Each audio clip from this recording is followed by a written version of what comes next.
അങ്ങനെ ദേവയാനി സത്യങ്ങളൊക്കെ അറിഞ്ഞിട്ട് നയനയെ അനന്തപുരിയിലേക്ക് കൂട്ടിക്കൊണ്ടുവരികയാണ്. ആ കാഴ്ച കണ്ടിട്ടാണെങ്കിൽ അനാമികയ്ക്കും ജാനകിക്കും ജലജയ്ക്കും ഒന്നും സഹിക്കാൻ പറ്റുന്നില്ല. പക്ഷെ മറ്റുള്ളവർക്കൊക്കെ വളരെയധികം സന്തോഷമായിരിക്കുകയാണ് ആ ഒരു കാഴ്ച കണ്ടിട്ട്. അങ്ങനെ നയന വന്നതിന് ശേഷം കിച്ചണിലോട്ടൊക്കെ പോകാൻ ഒരുങ്ങുന്നുണ്ട്. പക്ഷെ ആ സമയത്ത് ആദർശ് പറയുന്നുണ്ട്, നിന്നോടൊരു കാര്യം പറയാനുണ്ട്. നീ നിന്റെ സർജറി കഴിഞ്ഞിട്ട് കുറച്ച് ദിവസങ്ങളെ ആയിട്ടുള്ളൂ. ആ ഓർമ്മ എപ്പോഴും നിനക്ക് വേണം. തൻ്റെ ശരീരം ശ്രദ്ധിക്കണം.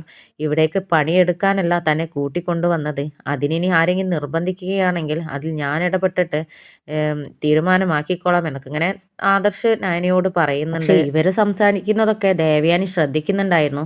അങ്ങനെ ദേവയാനി മനസ്സിൽ പറയുന്നുണ്ട്, ഒന്നുകൊണ്ടും നീ വിഷമിക്കേണ്ട, സങ്കടപ്പെടേണ്ട മോനെ, അതൊക്കെ ഞാൻ നോക്കിക്കോളാം. അവളെ എന്തായാലും പണിയെടുക്കാനൊന്നും ഞാൻ വിടില്ല എന്നൊക്കെ ഇങ്ങനെ ദേവയാനി ആ സമയത്ത് ഇങ്ങനെ ചിന്തിക്കുന്നുണ്ട്. അങ്ങനെ ആദർശ് ഓഫീസിലൊക്കെ പോകാൻ വേണ്ടിയിട്ട് താഴേക്ക് ഇറങ്ങി വരികയാണ്. ആ സമയത്ത് ടേബിളിൽ ഭക്ഷണമൊന്നും കാണുന്നില്ല.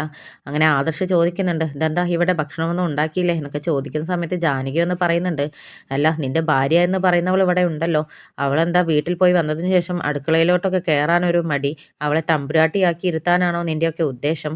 അവളെ കിച്ചണിലോട്ട് കയറി കണ്ട് വല്ലതും ഉണ്ടാക്കാൻ പറ. അവിടെ പോയി കണ്ട് സുഖിക്കല്ലായിരുന്നോ ഇത്രയും ദിവസം? ഇനിയൊന്ന് മേലനങ്ങി ജോലി ചെയ്യാൻ പറയും എന്നൊക്കെ അങ്ങനെ ജാനകി പറയുന്നുണ്ട്. ഇതൊക്കെ കേട്ടിട്ട് ആദർശിന് ദേഷ്യമാണ് വരുന്നത്. പക്ഷേ അധികമൊന്നും പൊട്ടിത്തെറിക്കാനൊന്നും പോയില്ല. പകരം പറയുന്നുണ്ട്, നയനയ്ക്ക് സുഖമില്ലാത്തത് കൊണ്ടാണ് അവളെ അടുക്കളയിൽ കയറാത്തത്. അവൾക്കിപ്പോൾ പൂർണ്ണ റെസ്റ്റാണ് വേണ്ടത്. കുറച്ച് ബ്ലഡ് കുറവും അതുപോലെ തന്നെ ആരോഗ്യനില കുറച്ചൊക്കെ ഒരു വീക്കാണെന്നാണ് ഡോക്ടർ പറഞ്ഞിട്ടുള്ളത്. അതുകൊണ്ട് തന്നെ അവളുടെ ശരീരം നന്നായിട്ട് നോക്കേണ്ട സമയമാണ്. അതിൽ നിന്നൊന്ന് മാറിയാലേ അവളിനി കിച്ചണിലോട്ട് കയറുകയുള്ളൂ. അതുവരെ നിങ്ങൾ തന്നെ പാചകം ചെയ്താൽ മതി എന്നൊക്കെ ഇങ്ങനെ ആദർശ് പറയുകയാണ്. പിന്നീട് കിച്ചണിലോട്ട് കയറാതിരുന്നിട്ട് കാര്യമില്ല എന്നൊക്കെ തോന്നിയിട്ട് പിന്നീട് ജലജയും ജാനകിയും ഒക്കെ പോയിട്ട് അടുക്കളയിൽ പോയിട്ട് തകൃതിയായിട്ട് ജോലിയൊക്കെ ചെയ്തുകൊണ്ടിരിക്കുകയാണ്. ആ സമയത്ത് മുത്തശ്ശിയും പറയുന്നുണ്ട്, നമ്മളിപ്പോൾ താഴെ തന്നെ നിൽക്കണം. ഇനി പണ്ടത്തെ പോലെ മുറിയിലൊന്നും പോയി ഇരിക്കാൻ പറ്റില്ല. നയനമോള് വന്നതാണ്. അതുകൊണ്ട് തന്നെ ഇനി ആരെങ്കിലും അവളെ ഉപദ്രവിക്കുന്നുണ്ടോ അല്ലെങ്കിൽ അവളെ ചീത്ത പറയുന്നുണ്ടോ എന്നുള്ളതൊക്കെ നമ്മൾ ശ്രദ്ധിക്കണം. അവള് മുകളിലോട്ട് പോകുന്ന സമയത്ത്, റെസ്റ്റ് എടുക്കാൻ പോകുന്ന സമയത്ത് മാത്രം ഇനി നമ്മളും പോയാൽ മതി.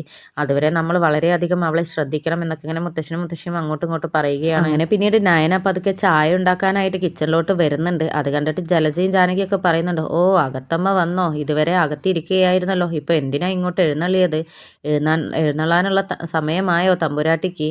ഇതുവരെ അകത്തിരിക്കാൻ ആയിരുന്നല്ലോ, പിന്നെ എന്തിനാ ഇങ്ങോട്ട് വന്നത് എന്നൊക്കെ ഇങ്ങനെ ചോദിക്കുന്നുണ്ട് അവരെ. അതൊന്നും കേട്ടിട്ട് നയനെ ഒന്നും മിണ്ടാതെ തല താഴ്ത്തി ഇങ്ങനെ നിൽക്കുകയാണ്. പിന്നീട് ചായ ഉണ്ടാക്കാനും അതുപോലെ തന്നെ വേറെ ചെറിയ ചെറിയ പണികൾക്കൊക്കെ ഒരുങ്ങുന്നുണ്ട്. ഇത് കണ്ടുകൊണ്ടാണ് ദേവയാനി അങ്ങോട്ട് വരുന്നത്.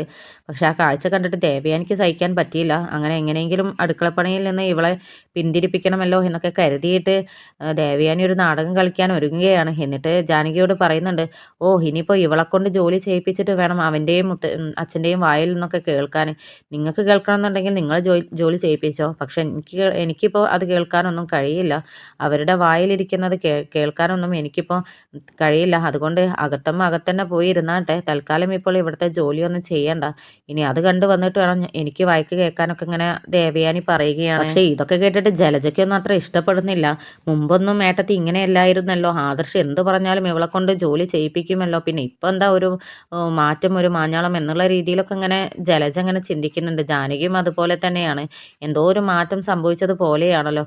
അങ്ങനെ ഒരിക്കലും വരാൻ വഴിയില്ല എന്നും രണ്ട് രീതിയിലും ജാനകി ചിന്തിക്കുന്നു. അങ്ങനെ ജാനകി ദേവയാനിയോട് പറയുന്നുണ്ട്, ഇതിപ്പോൾ അവൾക്ക് ചെറിയൊരു അസുഖമല്ലേ ഉള്ളൂ. അടുക്കളയിൽ കയറാൻ പറ്റാത്ത രീതിയിലുള്ള മാരകമായിട്ടുള്ള അസുഖമൊന്നും ഇല്ലല്ലോ. വല്ല ഓപ്പറേഷനോ എന്തെങ്കിലുമൊക്കെ കഴിഞ്ഞിരിക്കുകയാണെന്നുണ്ടെങ്കിൽ പിന്നെ അതൊന്നും വെക്കുക. പക്ഷേ അതൊന്നും അല്ലല്ലോ അവസ്ഥ. ജോലി ചെയ്യുന്നതുകൊണ്ട് ഇപ്പം എന്താ കുഴപ്പം എന്നൊക്കെ ഇങ്ങനെ പറയുന്നുണ്ട്. അപ്പം ആ സമയത്ത് ദേവയാനി പറയുന്നുണ്ട്, അതൊന്നും വേണ്ട. ആദർശ് ഇനി അത് കണ്ടുകൊണ്ട് വന്നിട്ടുണ്ടെങ്കിൽ ഇനി അതാവും അടുത്ത പ്രശ്നം. അതൊന്നും വേണ്ട, തൽക്കാലം ഇവള് അകത്തന്നെ പോയി ഇരിക്കട്ടെ എന്ന് പറയണം. അങ്ങനെ അവരുടെയൊക്കെ മുന്നിൽ വെച്ചിട്ട് ദേവയാനി നൈസായിട്ട് നയനയെ ജോലിയിൽ നിന്നും ഒക്കെ രക്ഷപ്പെടുത്തിയിട്ട് മുറിയിലോട്ട് വിടുകയാണ്.